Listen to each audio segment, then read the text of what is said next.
In this lesson, we will learn about another type of encumbrance called a deed restriction. Simply put, a deed restriction is a limitation in a property deed that dictates how the property may or may not be used by the property owner. Explained another way, deed restrictions are provisions in a property's deed that include rules for the home and/or for the plot of land a home sits on. Sometimes deed restrictions are there because a homeowners or condos owners association put them there. Sometimes the deed restrictions were added to the deed by a previous property owner, the builder, or the township. There are different types of deed restrictions. We'll explore several of them during this lesson. One thing they all have in common is that they are often permanent and difficult to remove. Deed restrictions run with the land, so they will potentially impact everyone who ever buys and resides in that particular piece of property. The only exception to this is a deed restriction that came with an expiration date that has since passed, or one that was struck down by a court ruling. Anyone considering purchasing a piece of real property that is subject to deed restrictions should fully understand those restrictions.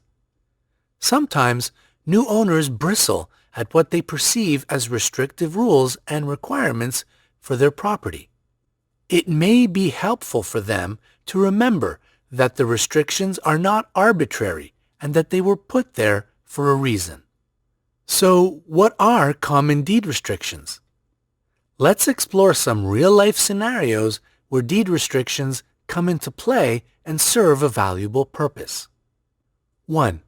Restrictions on what homeowners or their tenants can keep in their front yards. Neighborhood associations have a vested interest in trying to keep their property values as high as possible. After all, that benefits everyone. So it is common to have deed restrictions that prohibit residents from keeping certain large or potentially unsightly or annoying items in their front yards or even in their driveways.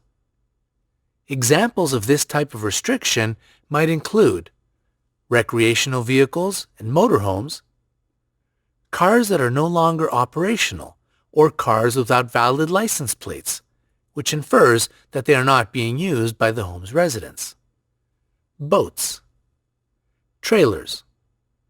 The idea behind this type of restriction is to prohibit homeowners from effectively turning their yards into junk yards. 2. Restrictions on the main structure itself. For new construction, including if a house is being rebuilt or extensively remodeled, deed restrictions might limit the number of bedrooms or bathrooms the house can legally include. Another example is a restriction that says the property may only be used as a single-family dwelling. So, a property owner who wanted to turn the building into separate apartment homes would be prohibited from doing so under that restriction. The rationale behind this type of restriction is that it may help avoid a situation where sewers or septic tank capacities are overwhelmed. 3.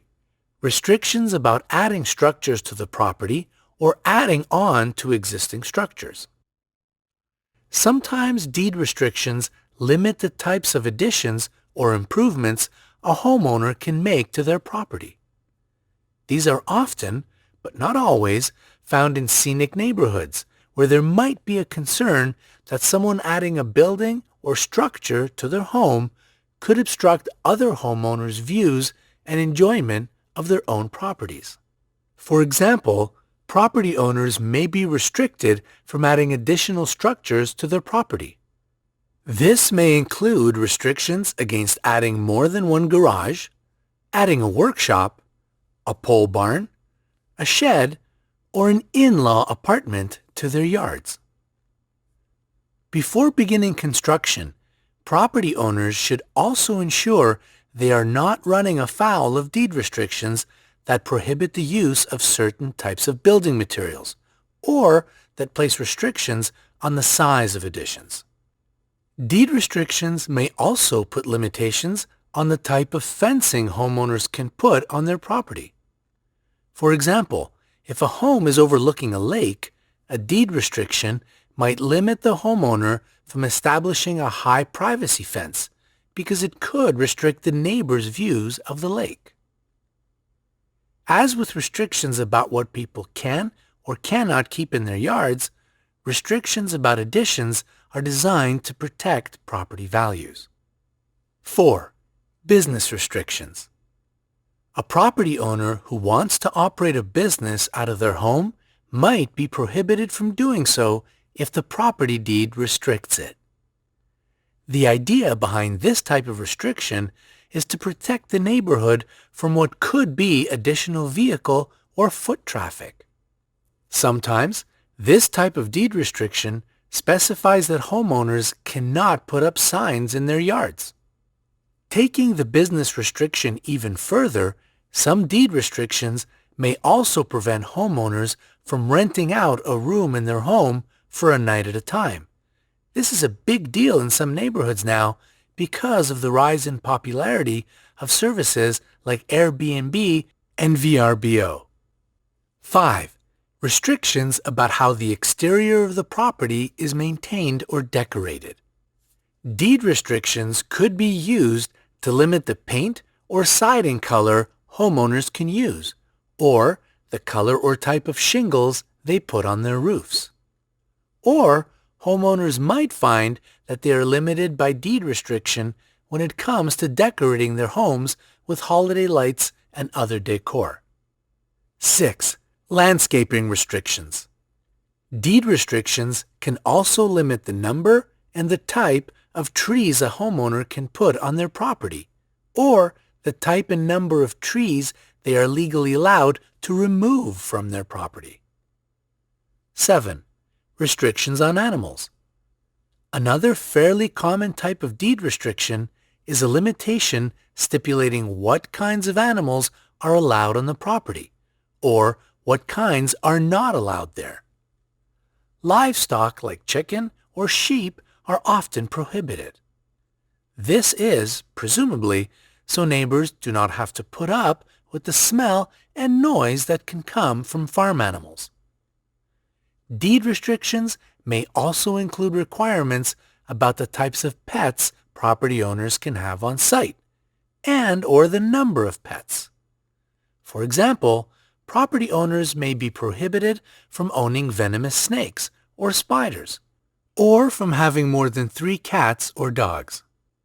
While it may seem like there is no limit to the types of things that can be included in deed restrictions, there are actually some limitations. For example, deed restrictions cannot be used to keep out homeowners of a certain race, or those who hold certain religious beliefs. Sometimes, home buyers and property owners find themselves subject to restrictions that were put in place 100 years ago, and that no longer make sense given changes to the surrounding communities. Or maybe a restriction was added to the deed by a homeowners association that no longer exists and cannot enforce the restriction. A deed restriction by another name. Sometimes deed restrictions are referred to by the acronym CC&R, which stands for Covenants, Conditions, and Restrictions. CC&Rs describe the rules that affect property owners within the same subdivision or tract of land, and related to a homeowners association or condo owners association that was organized for the purpose of operating and maintaining property commonly owned by the individual owners. A word about homeowners and condo owners association rules. They are not the same as deed restrictions. Don't make the mistake of confusing deed restrictions for homeowners or condo owners association rules. They are different. Deed restrictions are contained in a legal document recorded with the county recorder or registrar of titles. Association rules, on the other hand, are controlled and promulgated by the association itself, but are not tied to the land at the county level. Association rules can be similar to deed restrictions, saying that owners cannot use certain colors of paint for their front doors, for example. However, when enough homeowners object to the association's rules, they are easy for the Homeowners Association Board to change. Deed restrictions are difficult, if not impossible, to change. In order to invalidate a deed restriction, a homeowner would need to go to court to get a judge's ruling on the matter. As you can probably imagine, that process is both time-consuming and costly, and there is no guarantee that the judge will rule in the property owner's favor. Deed restrictions apply even if they're not on the most recent deed.